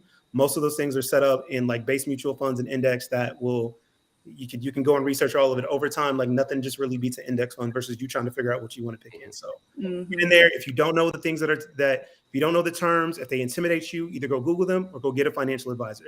Don't be too proud to say, I don't know what I'm doing, and go find somebody and say, help me understand this. Can I just suggest they get Beez book? Well, yeah. Yeah. One other thing with the vesting, if you are leaving money on the table because of vesting when you're moving over to another company, you can use that as a negotiating tactic to get a bonus from the other company. I've done that before. Yep. Been like, hey, you want me to come leave the company? I'm 80% vested right now, so I'm going to be leaving this amount of money on the table. So if you really want me to come, then you can give me, a bonus. It might not necessarily all the way equate back to what you're leaving on the table, but at least will give you some leverage, and you might recoup some of that. Yep. So I got 5 things I'm gonna drop real quick. 401ks are great. Max out, yes. There's also backdoor IRAs. If you want to get into that, we can. I talk about that on my channel. The other one is some companies don't just offer 401ks. I worked for a company where they did automatic 25% into your 401k, no matter what you put in. So there are some companies out there that automatically put in 25%, 15%, and 10%. Read the fine line, read the fine print. Another one is when you talked about going to get a financial advisor, great. Also start looking at estate planning. I talk about this too. You need to look at how there's a whole big thing around inherited IRAs.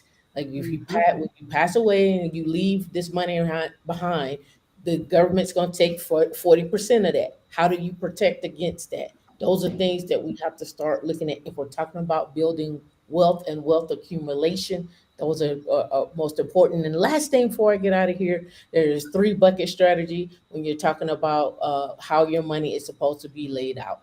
Look into all those things. I'm not just preaching it. I'm telling you, I'm living it and I do it. So that's it. Boom. I guess What's your channel? Women in Linux. Women in Linux is my channel. Yeah, I guess I could just add one thing. Don't sleep on the Roth IRAs as well.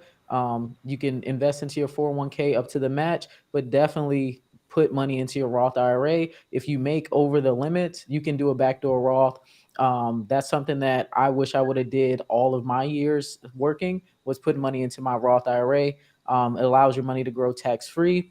And then also, if you're able to start investing into different cash flowing assets, maybe when you start making more money, you can go and you can house hack your first property, right? So you can either buy a multifamily, live in one unit, rent out the other ones, or you can buy a house, rent out the rooms, rent out the basement. That's what I did. And it allowed me to have more financial freedom and pay off debt. So that's definitely something that you can do when you start making this tech money. But there's so many tips.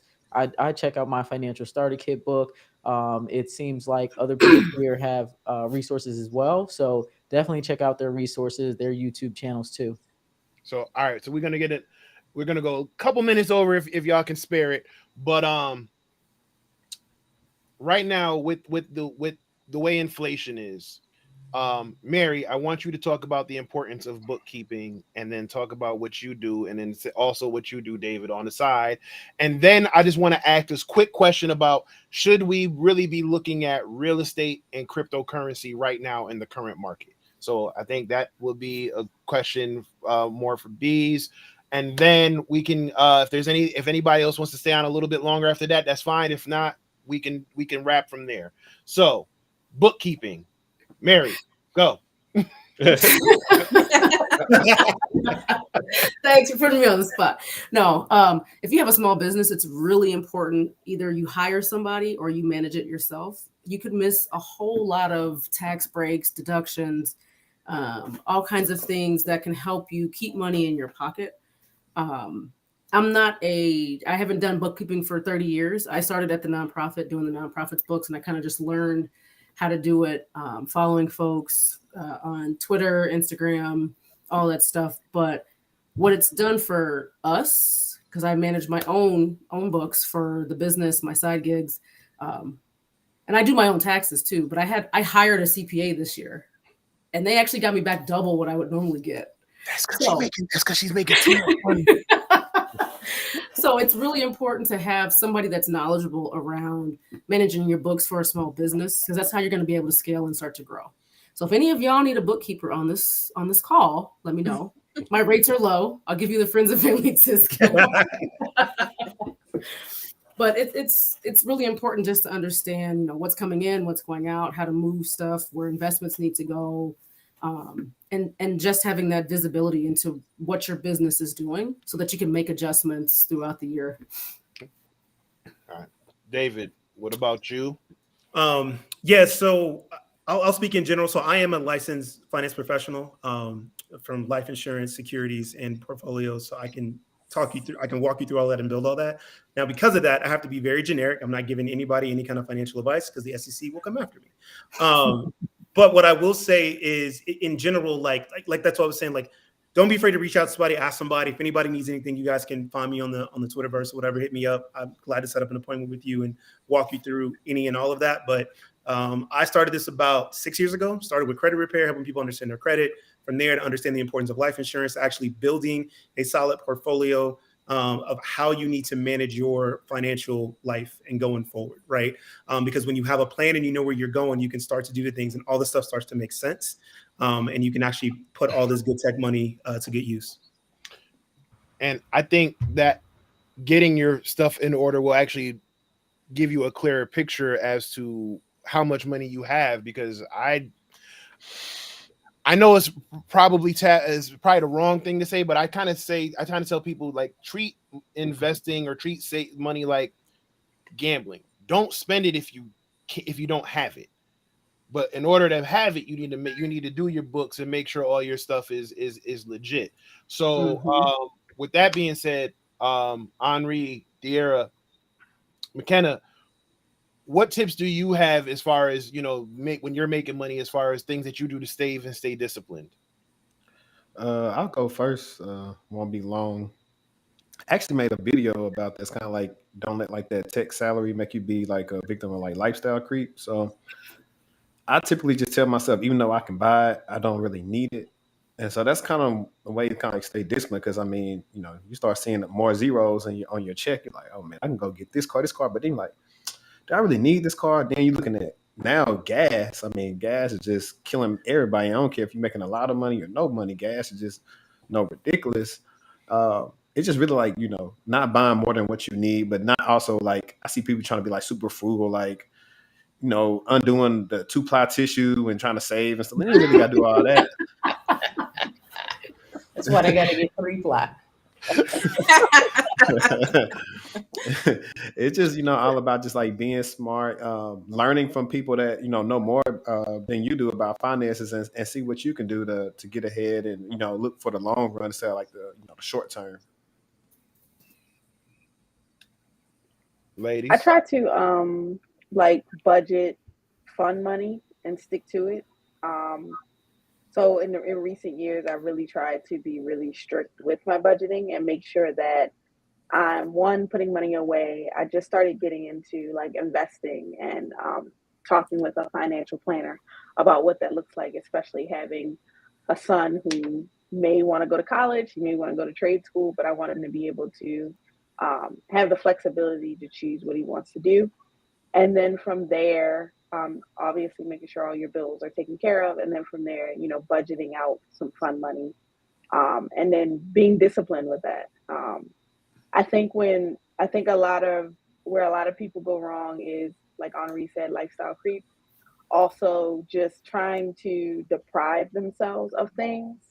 And then they end up going on these like shopping or spending binges because they haven't allowed themselves the space to afford those things. So I think it's important to have a healthy balance of the two. Yeah.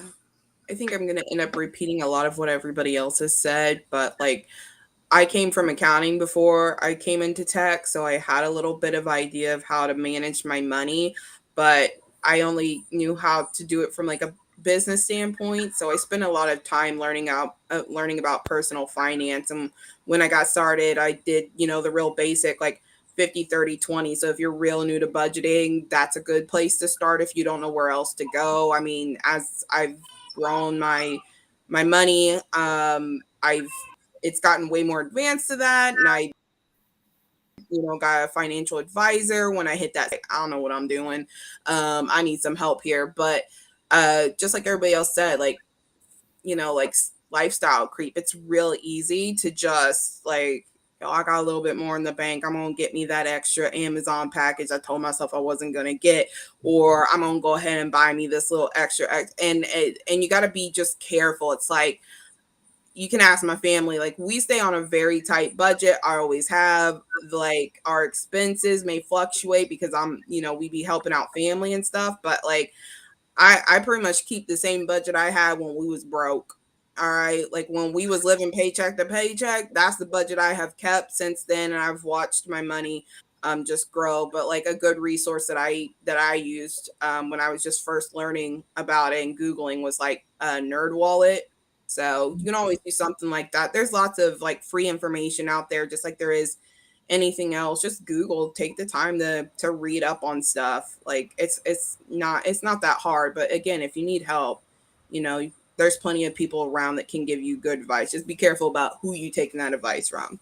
That's all I got to say. All right. So I'm gonna add this, right? I'm probably gonna blow up everything everybody said here. Uh-oh. Let me put you on the big screen. I'm gonna put you on. Go on. I'm the worst when it comes to lifestyle creep. So I know that, right?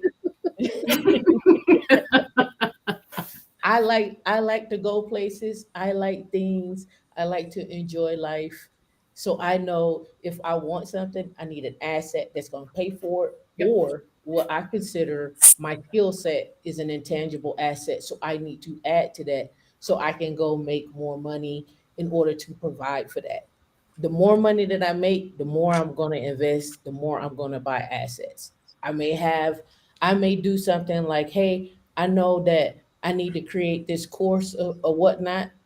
I'm gonna pay myself first, but I'm most definitely gonna go buy what I want to go buy and enjoy myself. My goal, and I tell everybody this, my original goal for retirement was 10 million. My new goal, after I've been talking to people, there's like, that's not enough money. I need to up my game. So that's my goal. That's how I live.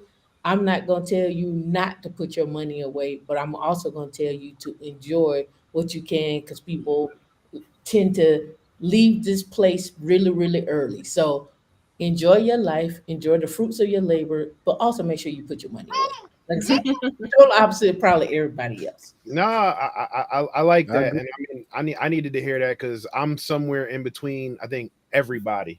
Like I lived frugal for years. I'm just starting to spend a little bit, but every time I do it, it pains me. Right? And like my wife is like, we can do that. And I'm like, but can we though? Right?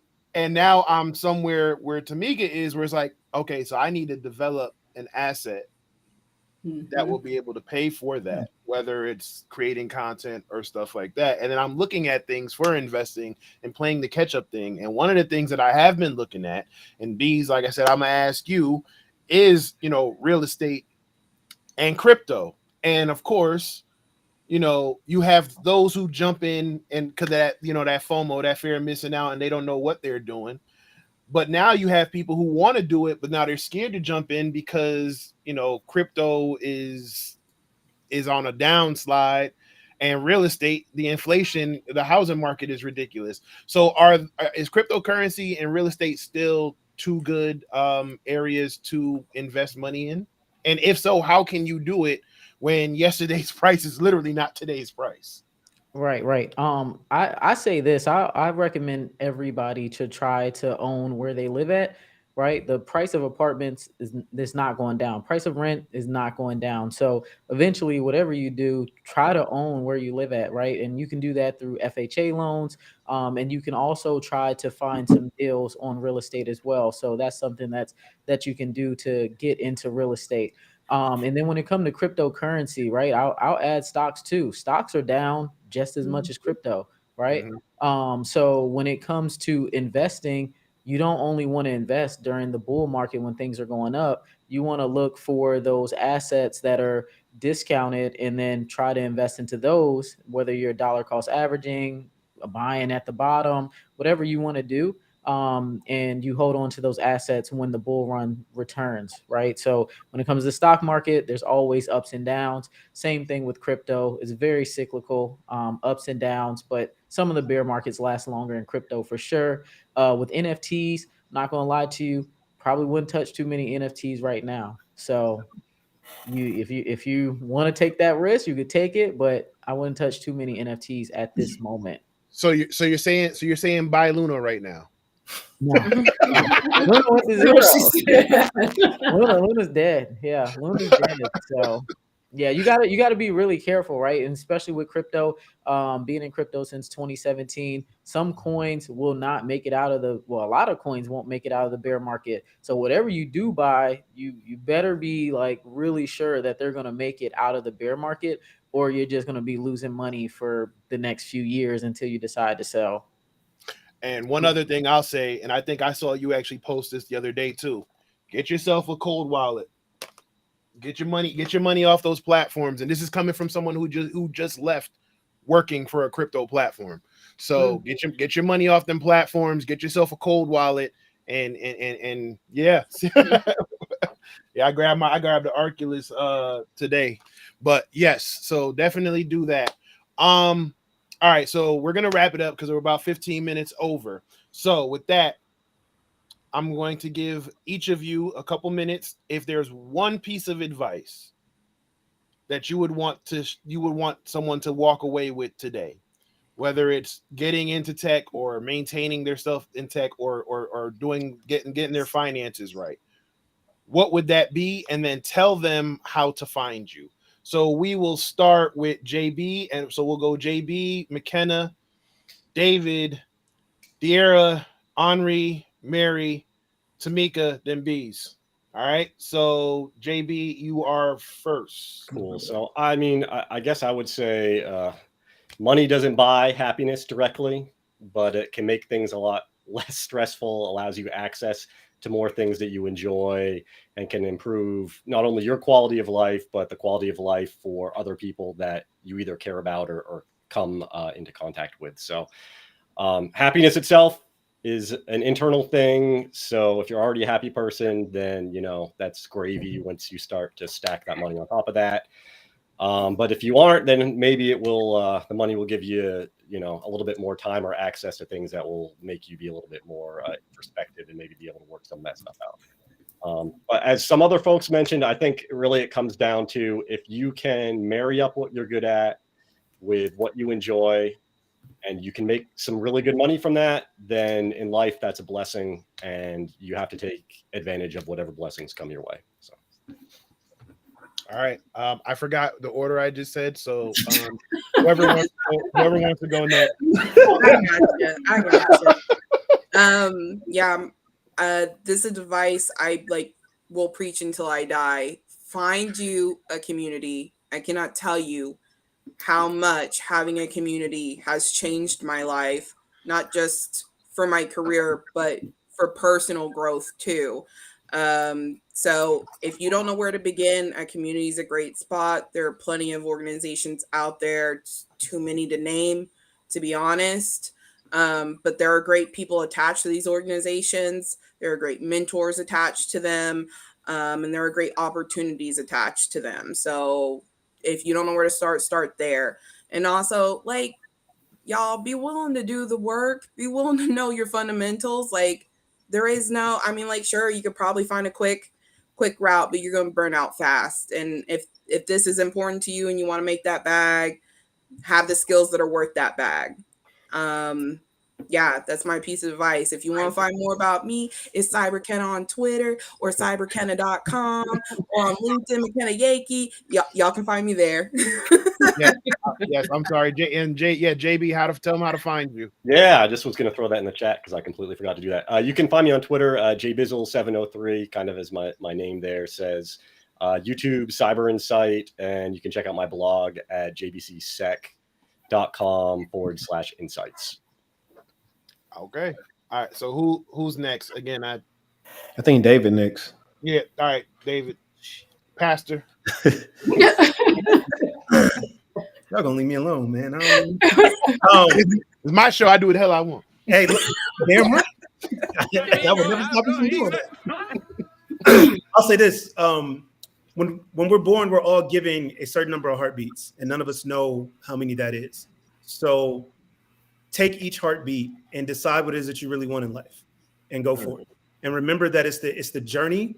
That's the most important thing. Yes, you want to have a destination, but enjoy the journey and embrace it. And you do that, you'll always have your perspective that you need, and you'll find the happiness that you want. But make the best of every moment. You can find me, ebonyascent.com. Easiest way to find me. There you go. All right, I'm gonna go next. Then I think I'm after David. I was gonna say, if you was watching this and you've been struggling to get into tech, hopefully you took down some good notes. If not, you can come to the various people that was on this panel. They got nothing but good game on how to get into the field, or you can tune in to my podcast where we're giving weekly gems. Matter of fact, episode dropping on YouTube tomorrow at 8 a.m. But you can find me everywhere at Textual Chatter, or you can go to my website, textualconsulting.com, and book a consultation if you're really trying to get in cybersecurity and you're struggling. All right. Deirra? I'll go. Yep. So my advice would be to take your time, figure out what it is you want to do in tech. And once you've settled on that, don't get caught up in shiny object syndrome. I really feel for new people, especially on Twitter right now, because I can only imagine being new and trying to figure out your path. And every time you open Twitter, it's another new cert or another new skill that everyone's talking about. And you're seeing all these offer letters, and it can really throw you off of your focus. So that would be my advice. And you can find me across all social media at CCIE by 30. All right. Who's going next? I guess it's on me. So wanted to add a couple of things. Don't be afraid to go buy land as well as an asset. Don't be afraid to buy and group with people. Make sure you set up your proper paperwork and actually go buy businesses as well. Don't be afraid to do that. And last but not least, if you're trying to get into tech, you do have to lab every day, or at least be in a community that actually promotes you labbing every day and you all get together. You shouldn't do this tech journey alone. Most people try to do it alone. They fail. They always leave and they come back. And last but not least, take your money and invest it, but have a little fun. Hey, real quick, if any of y'all have products or anything that y'all got coming up, please plug it. Like, I'm not telling y'all, please flex y'all. I got a pretty interesting partnership that will, at least for the next month, that will be coming out tomorrow, probably around 10 a.m. I can't say anything about it right now, but well, then you don't talk about it right now. Pretty big. I got a course dropping in Q3. I mean, that's one thing I'm working on. Anybody got, like I said, any platforms teaching, any resources y'all want to share, go ahead, put it in the chat, please. Yeah, I got a course that I'm actually gonna hop off here in a minute and start working on, and I'm also trying to partner with some people to buy a data center. So We can Nice. talk Nice. more about that afterwards, but Well, um, shit. Right. live life in abundance, play hard. I need to add another asset so I can go get something else that I want. What the hell is the next shiny thing? You trying to buy a fucking rocket ship? Like, Not. I would like, DJ. I would like to have my own women in Linux jet. I would like to fly back and Nice. forth on I my need to hit own this for jet. you again. Put some respect on my name. Y'all feel me? When y'all say my name, put some respect. I had to hit that for her. like I said, I think between Tameika Beez and Mary, I think that listen, don't listen. That side, listen. I'm This not. side of the I ain't counting nobody pockets, so I'm just gonna shut the hell up. But Big Ross got a song called Big Time. That's what I'm finna call them, Big Time. I don't make as much money as people think I do. But my one word of advice: don't wait for somebody to hold your hand. Just take the initiative, do the research, reach out to people. The worst they can do is say no. I think early on in my career, had I done that, I'd probably be a little bit further than I am. But that's my advice to you. You can find me on LinkedIn, on Twitter, Mary Galloway. My hair is not red on any of my photos. My LinkedIn learning course dropped at the end of May. So if you're wanting to get into cybersecurity, I believe it's free right now. So put take a that look link at in the it. chat. I gotta the go link find it. Just find me on Google, on LinkedIn. Just Google it. No, just find me on LinkedIn and I'll give you the link. Follow Cyberjitsu. We have our conference coming up on the 18th. It is Father's Day weekend and Juneteenth weekend.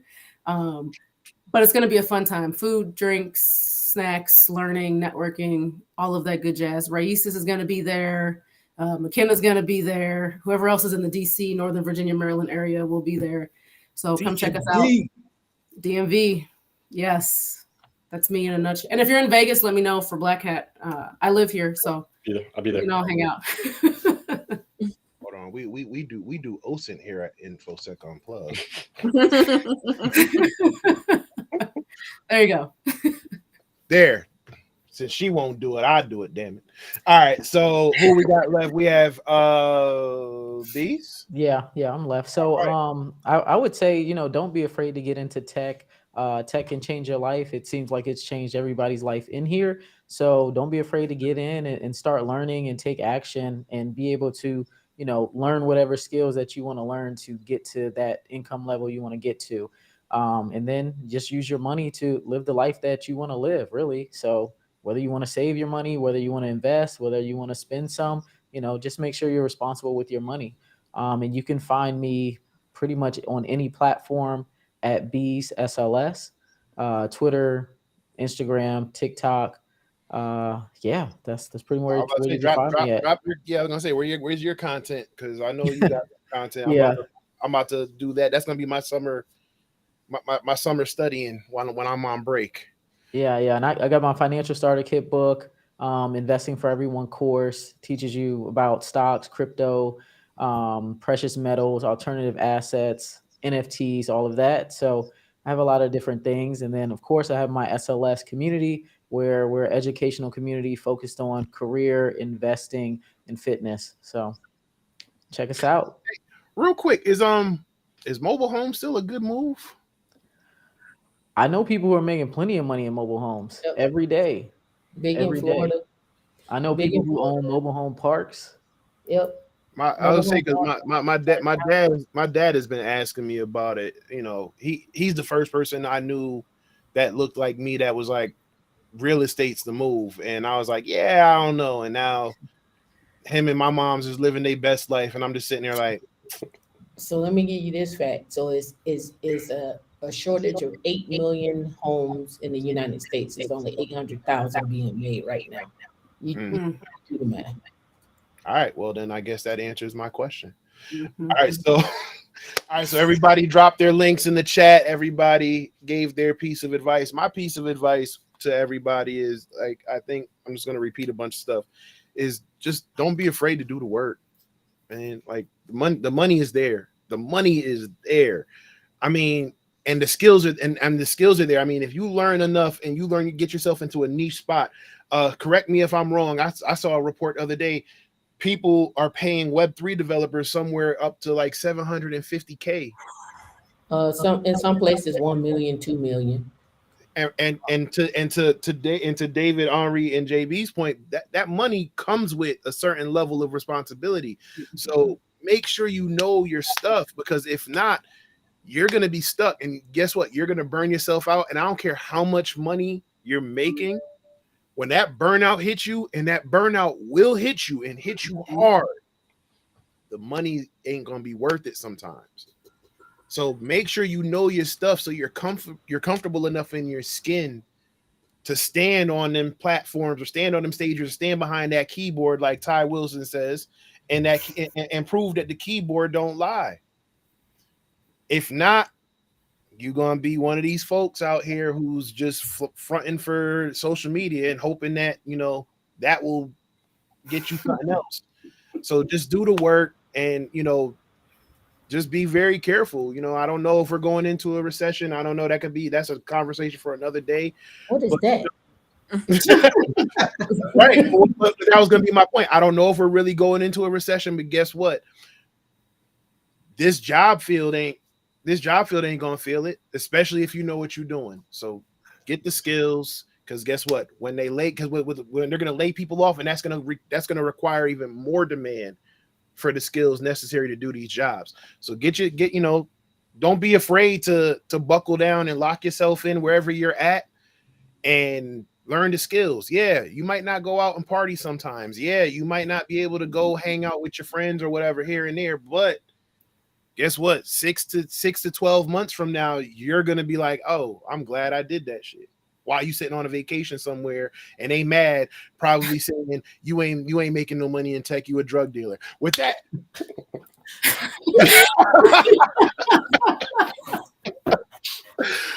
ladies and gentlemen, everybody watching, this has been another episode of InfoSec Unplugged. I have been your host, Davin Jackson. This has been my panel: McKenna, JB, Deirra, Beez, David Lee, Henri, the Mary Galloway, and Tameika Reed. Please make sure you give all of these people a follow. Make sure you go ahead and subscribe to everything that they got going on. If you're in the area next week for CyberJutsuCon, please go be there. I'm kicking myself that I can't be there. Go out, show support to all of these folks, because it's just the right thing to do.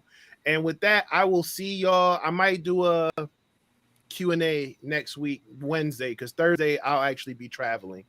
But until then, y'all stay safe, save your money, enjoy it, and go buy a jet like Tameika. I'm flying on the jet with you, Tameika. Y'all take it easy. Be safe.